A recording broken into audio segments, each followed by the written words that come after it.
Kung gusto mag-state witness ng mga diskaya, sabi ni Remulla, kung gusto mag-state witness ng mga diskaya, kailangan isoli muna nila ang mga ninakaw.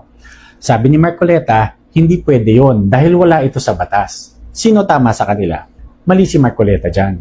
Oo nga, wala sa batas na kailangan ng restitution bagong maging state witness.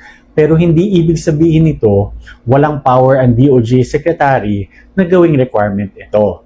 Malinaw sa RA 6981 that the DOJ is expressly tasked to formulate and implement the Witness Protection Program. Sabi ng Supreme Court, the government prosecutor is afforded much leeway in choosing whom to admit into the program.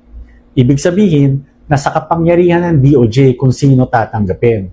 Kung ayaw ng DOJ gawing state witness ang mga diskaya for any reason at all, walang magagawa si Marcoleta or kung sino man. Kung gusto nila pumasok as state witness, sundin nila ang kondisyon. Kung ayaw nilang ibalik ang ninakaw, edi wag, makulong sila. Bottom line, the DOJ Secretary has the power to impose conditions. And restitution is not only a valid condition, it is fair.